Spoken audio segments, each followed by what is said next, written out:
What if the most important vow of your life was written for you, signed in your name, and sealed by strangers? Clara Hartwell had until nightfall to decide whether to deny it or live it. The sun hung low at 4:15 when Clara Hartwell dismissed the children from Millbrook's one-room schoolhouse. 7 pupils scattered into the bitter October afternoon, their breath forming small clouds as they hurried toward farms scattered across the Dakota prairie. She watched them go from the doorway, pulling her woolen shawl tight against the wind that carried the smell of coming snow. "Mind the road home," she called after young Tommy Breslin, who always dawdled, storms brewing. The schoolhouse stood at the crossroads 3 miles south of town, its white clapboard walls catching the last slanted light. Clara had taught here for 18 months, ever since arriving from Illinois with her teaching certificate and $47 sewn into her corset. The pay was $28 monthly, enough for room and board at Mrs. Kowalski's boarding house and little else. She turned back inside to gather her things. The marriage certificate lay where she'd found it, tucked beneath the loose board under her desk.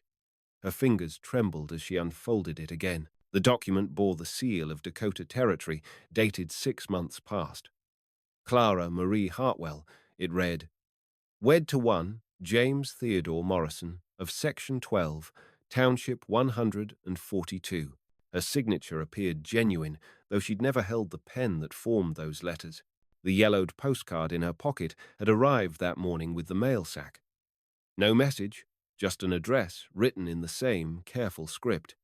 J.T. Morrison, Millbrook Station, Dakota Territory. The postmark read Chicago, dated 3 weeks back. Wind rattled the windows as Clara locked the schoolhouse door. The sun touched the horizon now, painting the grassland the color of dried blood. She had 30 minutes of light left, maybe less with the storm clouds building to the northwest. Mrs. Kowalski served supper at 6 sharp. Clara could make town in 20 minutes if she walked fast, but something pulled her toward the section roads instead. The marriage paper named Section 12 2 miles west, then north past the old grain elevator. She'd ridden past that way twice with Dr. Patterson when he'd needed help delivering a difficult birth. Sod house country, where homesteaders scraped out claims on government land. The wind picked up, and Clara felt the first snowflake kiss her cheek. She folded the marriage certificate into her satchel and started walking west. The grain elevator stood black against the sky at 4:30, its wooden frame creaking in the wind. Clara had walked the section road at a steady pace, her boots finding purchase on the frozen ruts. Snow fell steadier now, collecting in the folds of her dark skirt. A man emerged from the elevator's shadow as she approached, tall, with a week's beard and clothes that marked him as a railroad man. He carried a ledger book and pencil stub. "Miss, you'd best not be walking these roads." His voice held the careful courtesy of someone used to speaking with schoolmarms. "Storm's coming hard. I'm looking for Section 12, Clara said. "James Morrison's place." The man's expression shifted. "Morrison? That'd be the sod house. North of here. Maybe 1.25 miles. But miss—" "I know him," Clara said, though the words felt strange on her tongue. "Could be you do." The man made a mark in his ledger. "Fair warning, though no one's seen Morrison since August. Some say he went back east. Others reckon he's wintering in town." Clara drew the marriage certificate from her satchel. The railroad man held it to the dying light, studying the seal and signatures. "Well, I'll be blessed." He handed it back with something like awe. "You're Morrison's wife?" "He never said nothing about—" "When did you see him last?" Clara interrupted.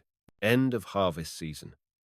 He brought in maybe 60 bushels of wheat, good quality. Paid his storage fees and said he'd be back before first snow." The man glanced at the sky. Been waiting since. A gust of wind scattered snow between them. Clara felt the yellowed postcard shifting in her pocket like a living thing. "The house, is it locked up?" "Couldn't say. Morrison never struck me as the locking type. But miss, you sure shouldn't be heading out there alone." "This storm, I'll manage," Clara said, and started north before he could object further. The prairie stretched ahead, broken only by fence lines and the occasional stand of cottonwoods bent low by constant wind. Behind her, the grain elevator's bulk disappeared into the gathering snow. The section road narrowed to wheel ruts, then to something barely wider than a cattle path. Clara counted her steps, estimating distance. At 1,500 paces, she found the first fence post, weathered pine with 3 strands of barbed wire. The wire sang in the wind like a telegraph line, carrying distant messages. Another 500 steps brought her to a low rise, where she could see the sod house nestled against the lee side of a natural windbreak thick-rooted buffalo grass built up over time into a living wall. The house itself looked like part of the earth, its walls cut from prairie sod and fitted with a timber frame. Smoke rose from the stone chimney. Someone was home. Clara approached the door as full darkness settled over the land. Light glowed behind oiled paper windows, and she caught the smell of coffee and something cooking beans. Maybe, with salt, pork. Her stomach tightened. She hadn't eaten since breakfast. She raised her hand to knock, then stopped. The door stood slightly ajar, held by a simple leather latch. Through the gap she glimpsed a woman's figure moving near the stove, grey hair pinned back, sleeves rolled for work. The yellowed postcard seemed to pulse in Clara's pocket as she pushed the door open and stepped inside. The woman at the stove turned as Clara entered, and for a moment neither spoke. She was perhaps 50, with work-hardened hands and eyes the colour of winter sky. A midwife's bag sat open on the rough plank table, its contents sorted with practiced efficiency. "You'd be Clara," the woman said. Not a question, but a statement delivered with quiet certainty. "Yes." Clara felt the word leave her like a confession. "Though I don't know how. Expected you before the snow." The woman ladled coffee into a tin cup and handed it across. "I'm Sarah Morrison. James was my brother." Was. Clara wrapped her fingers around the cup's warmth and waited. "Died in August," Sarah continued, stirring the beans with economical motions. "Fever took him quick. Left this place, left his debts, and left instructions about you." She nodded toward the marriage certificate Clara still held. "That paper's legal, if that's what you're wondering, but I never signed it." Sarah moved the bean pot off the heat. "No, I expect you didn't. James hired a man in Chicago to find a suitable wife, paid him $200 to arrange the marriage by proxy. Your signature was witnessed legal and proper at the Cook County Courthouse." The coffee tasted of chicory and long boiling. Clara set the cup down carefully. "I don't understand. Homestead law. Man dies, property goes to his widow. No widow, it goes back to the government." Sarah wiped her hands on her apron. "James worked this claim for 7 years. Wasn't about to let it revert over paperwork." Outside, the wind built to a howl. Snow pressed against the windows with increasing force. "The postcard," Clara said. "Someone sent it from Chicago. That'd be Hiram Fletcher, the man James hired. He was to contact you after a suitable period, give you the choice. Come, claim your inheritance, or sign the land over to James's nearest relative." Sarah's smile held no warmth. "Me, in other words." Clara drew the yellowed card from her pocket. In the lamplight, she could see it clearly, a picture of the Chicago harbor, the message space blank except for the address. "2 choices," Sarah continued. "Stay and make this place work, or go back to your teaching and leave the land to family." The sod house wrapped around them like a living thing, its walls thick enough to hold the day's warmth even as winter pressed close outside. Clara had never owned so much as a teacup of her own, never held a deed or paid a tax, or made a decision that couldn't be unmade by morning. She set the postcard on the table next to the marriage certificate. "I'll need to see the boundaries," she said. Dawn came grey through the storm, revealing a world transformed. Snow had fallen 6 inches overnight, drifting against the south-facing walls and covering the section roads completely. Clara woke in James Morrison's bed, her bed. She corrected herself to the sound of Sarah banking the fire. "Roads'll be closed for days," Sarah announced without preamble.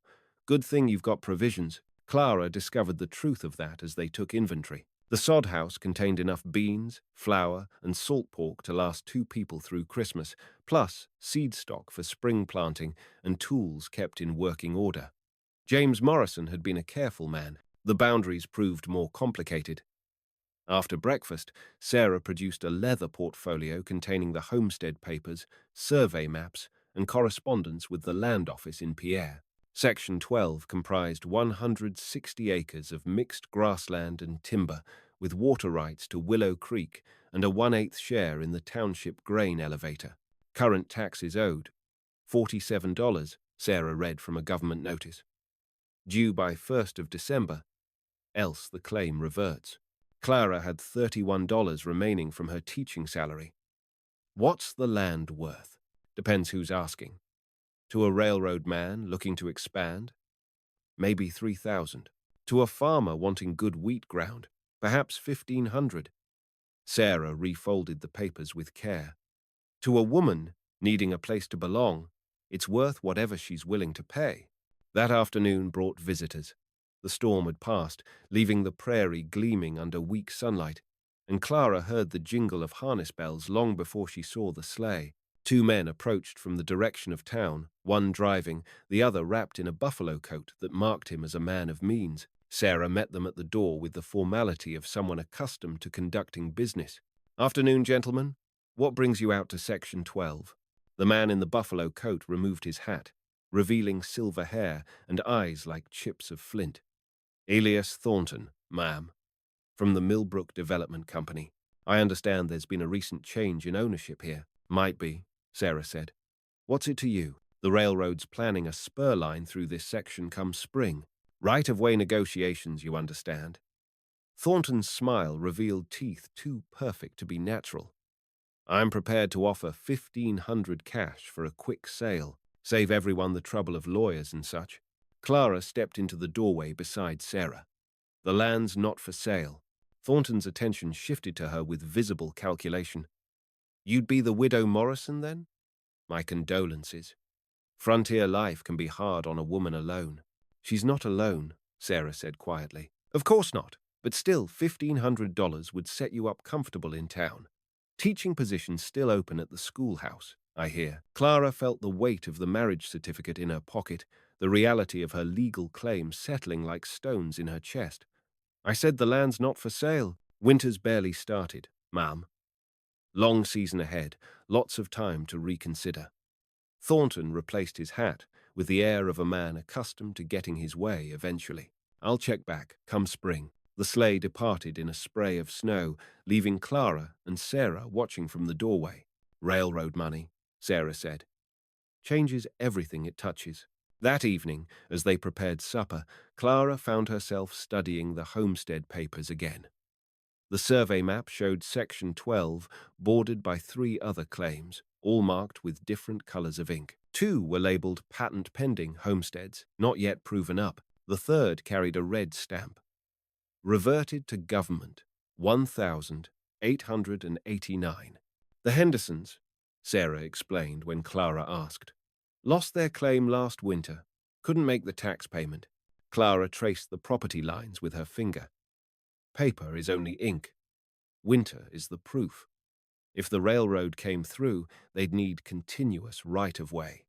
One stubborn landowner could complicate everything, drive up the price of acquisition." She folded the papers and slipped them back into the portfolio. Outside, wind howled across the prairie, carrying the promise of harder weather to come. The yellowed postcard sat on the mantel beside a clock that had stopped at 4:30. The church bell in Millbrook rang 6 times as Clara guided Sarah's borrowed mare down Main Street 3 weeks later. Snow crunched under the horse's hooves, and her breath formed small clouds in the bitter December air. She'd ridden to town with a specific purpose: to pay the land taxes before the deadline passed. The county office occupied the 2nd floor above Patterson's drugstore, its windows frosted with ice. Clara climbed the narrow stairs, her boots echoing in the empty hallway. The tax payment would take every dollar she possessed, but the alternative, losing the claim, was unthinkable. She found the office door locked. "Closed for the holiday," called a voice from below. Dr. Patterson emerged from his shop, wiping his hands on a towel that smelled of carbolic acid. "County clerk's gone to Pierre for the week, but the taxes they're due today. Tomorrow, actually. December 1st falls on a Sunday this year." Patterson studied her face with the careful attention of a man used to reading symptoms. "You're the Morrison widow. Heard you'd taken up residence." Clara nodded, unsure how much to reveal. News travelled fast in small towns, but not always accurately. Elias Thornton's been asking questions about that property, Patterson continued. Seems mighty interested in whether the taxes get paid on time. A chill that had nothing to do with weather settled in Clara's chest. What kind of questions? Oh, the usual. Who's responsible for payment? What happens if someone defaults? Whether a proxy marriage holds up in territorial court? Patterson's smile held no warmth. Man like Thornton doesn't ask questions unless he's got plans. Clara descended the stairs with her mind racing. If the county office remained closed until Monday, the payment would be late grounds for forfeiture under territorial law. She needed help, and quickly. The church stood at the east end of Main Street, its white steeple visible from every direction in the flat country. Clara had attended services there her first Sunday in town before she'd known about James Morrison or the marriage certificate or any of the complications that followed. Pastor Hedrick was a kind man, she remembered, with gentle eyes and a reputation for fairness. She found him in the sanctuary, preparing for evening services. Candles flickered on the altar, casting dancing shadows on the rough-hewn walls. The air smelled of beeswax and the pine boughs that decorated the chancel. "Mrs. Morrison," he said, rising from his knees. A pleasant surprise. Clara drew the tax notice from her pocket, explaining her situation in careful detail. Pastor Hedrick listened without interruption, his expression growing more serious as she spoke. "The county clerk has legal authority to accept payments through designated agents," he said finally. "I've served in that capacity before, when circumstances required." Relief flooded through Clara like warm water. "You could take the payment?" "I could. But there's a complication." He gestured toward the church doors, where voices could be heard gathering for the evening service. "Elias Thornton sits on the church board. He's also the county clerk's brother-in-law."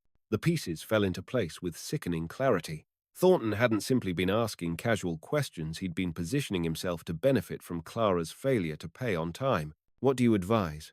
Clara asked. Pastor Hedrick was quiet for a long moment, studying the marriage certificate she'd shown him. "The document appears genuine. Your claim to the property seems legally sound, but the law favors those who know how to manipulate it." The church doors opened, and parishioners began filing in for service. Clara recognized several faces from her teaching days: farm families, shopkeepers, the railroad men who worked the grain elevator.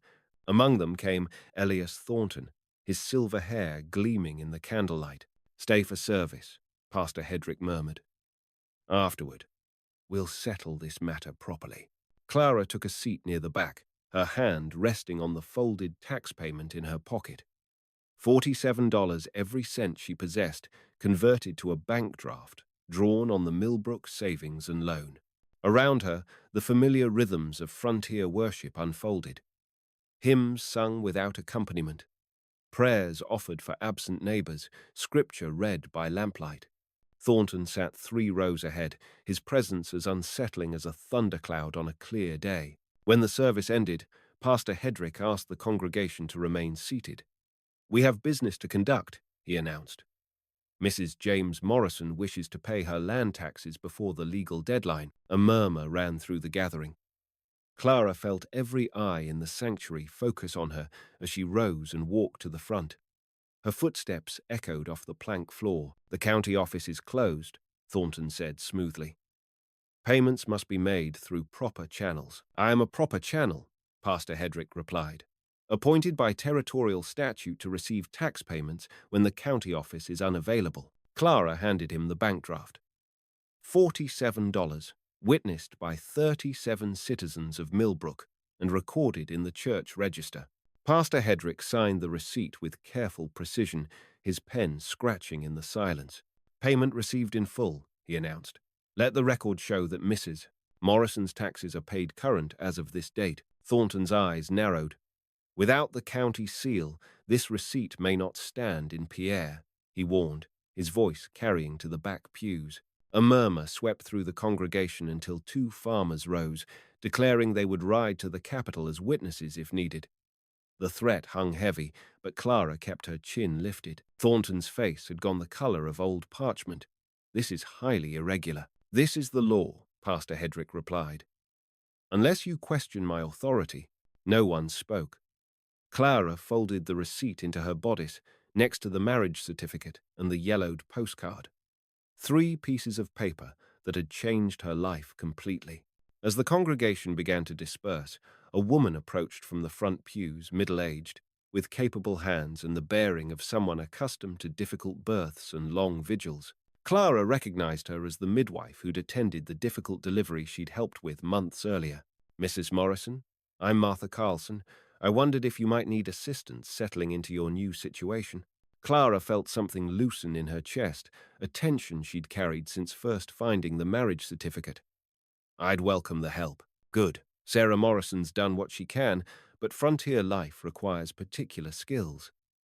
Martha's smile was warm and genuine. "I'll come by next week, teach you what you need to know about keeping house through a Dakota winter." Outside, snow had begun falling again, soft flakes that caught the light spilling from the church windows. Clara untethered Sarah's mare and prepared for the ride back to Section 12. Her land now, bought and paid for with money she'd earned, standing before a classroom full of frontier children. As she guided the horse onto the section road, Clara heard the church bell ring once, marking the half-hour. The sound carried across the snow-covered prairie, a bronze voice calling the faithful to evening prayer. Spring came late to Section 12, arriving not with fanfare but as a gradual loosening ice breaking up in Willow Creek, mud appearing beneath melting snow, meadowlarks calling from fence posts where they'd been silent all winter. Clara planted her first garden in April, following instructions Martha Carlson had written out in careful script. Thornton had ridden by once in March, offering twice his winter price with the same polished smile. Clara sent him off the lane without a word, the unbroken furrows answering for her. The marriage certificate now rested in the homestead portfolio, filed with the deed and tax receipts and correspondence that marked her legal claim to 160 acres of Dakota prairie. She'd grown accustomed to signing her name as Clara Morrison, though the signature still looked strange to her eye. The yellowed postcard sat on the mantel beside the clock James Morrison had owned, still stopped at 4:30, the moment when she'd first pushed open the door of what would become her home. She'd never bothered to wind it. Some things were better left as they were found. On a warm morning in early May, Clara was hanging wash when she heard the sound of an approaching wagon. The visitor proved to be Hiram Fletcher, the Chicago man who'd arranged her proxy marriage. He looked older than she'd expected, with grey whiskers and eyes that held the weariness of someone who'd spent too many years managing other people's complications. "Mrs. Morrison." He tipped his hat with old-fashioned courtesy. "I trust you received my correspondence." Clara had received several letters over the winter legal documents, confirming the validity of her marriage, instructions for claiming certain benefits available to war widows. James had served briefly in the Indian campaigns, and a final payment from his estate in Chicago. $53, enough to buy seed, wheat, and a milk cow. "I did. Thank you for handling the arrangements so carefully." Fletcher studied the homestead with professional interest. The garden planted in neat rows, the chicken coop she'd built with Martha's help, the improvements that marked the property as actively worked. "You've done well for yourself here. I've had help. Good neighbors are worth their weight in gold on the frontier." He drew a final envelope from his coat. "One last matter to settle. The territorial legislature has passed new statutes regarding proxy marriages. You have the right to dissolve this union if you choose, retain the property under homestead law as a single woman." Clara took the envelope but didn't open it. "And if I choose not to dissolve it? Then you remain James Morrison's legal widow, with all the rights and responsibilities that entails." Fletcher's smile held genuine warmth. "For what it's worth, ma'am, I believe you've made a good life from complicated circumstances." After he left, Clara sat on the front step and watched evening settle over the prairie. The envelope remained unopened in her lap. Inside the house, Martha was teaching her to preserve early vegetables from the garden, their voices mixing with the sound of boiling water and the familiar rhythms of women's work. A meadowlark called from the fence post where she'd first seen the boundary markers, its song carrying across acres of new wheat that would be ready for harvest by August. Clara had learned the sound of contentment over the long winter, not happiness exactly, but something more durable.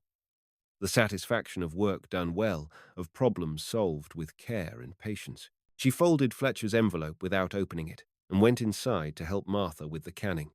Some choices, once made, didn't require revisiting. The clock on the mantel remained, stopped at 4:30, marking the moment when one life ended and another began. If something in this story touched you, linger with us. We'll handle the rest.